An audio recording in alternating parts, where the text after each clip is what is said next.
It was late, too late for a child to be yawning under streetlight haze, clutching his toy dinosaur like a shield.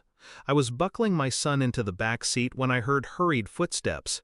Mrs. Carson, 3 doors down, pale, breathless. She leaned in, whispered, "There's someone in your house." I froze.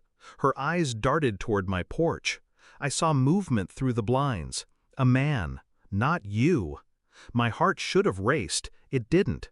Instead, I felt a click inside, a gear locking into place. I told her to take my son inside her home, to lock the door.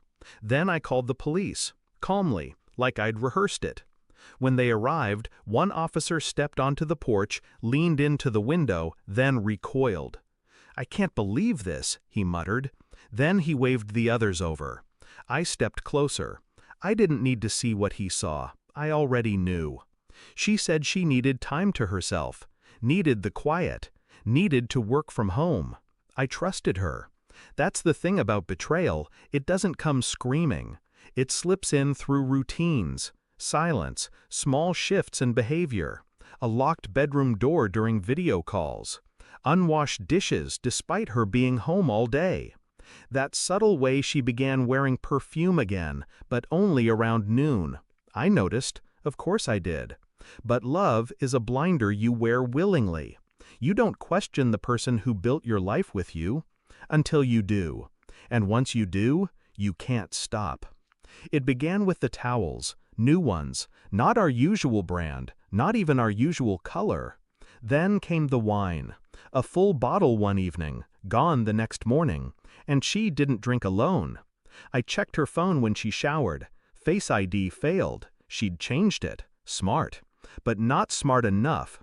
She left her laptop open once, just once. Slack was still running. His name was Jason, a coworker, or so she said. I scrolled, screenshotted, printed, logged out. Their messages weren't crude, not explicit. They were worse. Intimate, inside jokes, future plans. "The bed still smells like you." I said nothing. I cooked dinner that night, poured her favorite wine. She smiled across the table, said, "Thank you for being so good to me." And I smiled back, because now I had everything I needed. The police let me peek through the window. She was there, in our bed, half naked, laughing. Jason beside her, shirtless, comfortable, at home, my home, the home I paid for, cleaned, protected. He leaned in and kissed her shoulder. She laughed again. I stepped back. Not a sound. My jaw clenched, but my face remained still. The officer asked, "Do you want us to go in?" I shook my head. "No, let me." And I walked to the door with the same calm I used to tuck my son in every night. The door creaked open. She looked up, froze. He scrambled, covered himself with the blanket like a coward. She said my name, a whisper, like that would fix something.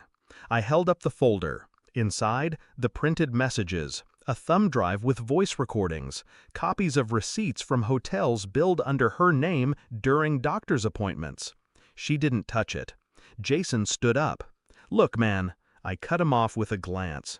Not rage, pity. Then I turned to her. "You changed your passwords, but not your patterns." Her lip trembled. "Please."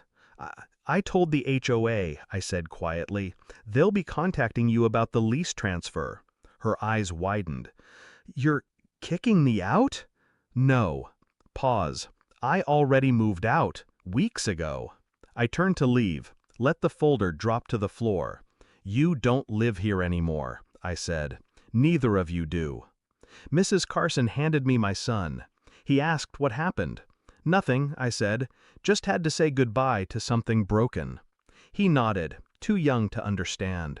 We drove, past the house, past the history, towards something cleaner. I didn't cry, didn't rage. I just drove, quiet, resolved. She thought secrets made her powerful, that silence made her safe.